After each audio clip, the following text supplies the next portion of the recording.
Hi artists, welcome to my YouTube channel. I'm excited to use this platform as a way to continue teaching what I've found to be great, easy ways to create at home. Today, for our first project, we'll focus on zines. If you're a member of my art class, you've already been through our zine PowerPoint to understand that they are compact, self-produced publications. You know, like zine is short for magazine.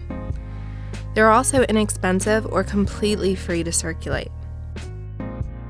They started in the 30s with sci-fi community and were a huge hit in the 70s during the punk times to spread information about music and politics. Zines are still loved today and are more diverse than ever.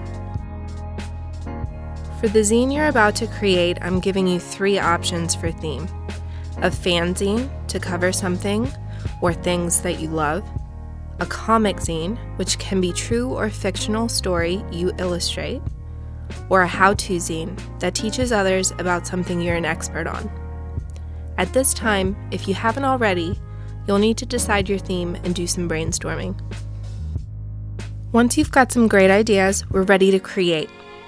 For your zine, our required materials include an 8.5 by 11 sheet of paper, pencils, pens, and scissors. Some optional materials that could be amazing for your zines include toned or colored paper that can be cut down to 8.5 by 11. I would highly recommend against using a heavyweight paper like cardstock or watercolor, as it's incredibly difficult to fold appropriately. Colored pencils, Sharpies and Micron pens, magazines and glue if you're interested in collage work, markers, and rulers are always helpful. To set up the structure of your zine, you've been sent this template through Blackbaud to print out. It's additionally in our OneDrive zine folder. All you need to do is print it out, selecting the option to fit image to page. First things first, you'll notice the template has some edges we can clean up with scissors. We're trying to create neat folds, so go at your own pace to do so, and feel free to pause whenever needed. Step 1. Fold paper in half lengthwise, hot dog style, folks. Step 2. Fold in half again, hamburger style. Step 3. Lift the top half and fold back to edge to create a nice crease. Step 4. Turn over to do the same with next half, remembering to slow down to create clean creases. For step 5, we're going to open everything back up and check that we've done a good job so far. Step 6, fold paper in half, hamburger style. We're going to get our scissors and cut through the first section along the center crease. Step 7, let's go back to hot dog style folded paper so we can take advantage of this opening we have now. Step 8, by bringing 2 sections on either side of our opening together, we can crease these center sections and fold them over to construct our zine.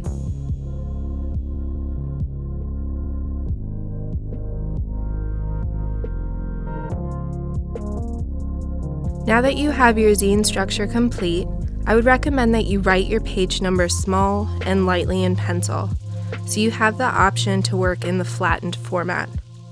At this point, you're ready to start designing your zine pages. For my quick example, I focused on what we can all do at home to stay creative. You'll notice that I created in pencil first, then outlined with my favorite Micron pens, although any pen will work. Later, when we're all back together, we can photocopy our original zines to create copies for distribution, and even add to our CA library. I feel that the copier has an easier time if our words and images are bold. However, feel free to skip this step of outlining if you're going for a softer look. You'll also notice that I've combined some pages and left others independent, which is an option for you as well. Finally, I've created a back cover to finish my zine.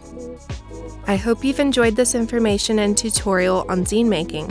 I cannot wait to see what you create. Bye artists, stay safe, Stay creative. See you soon.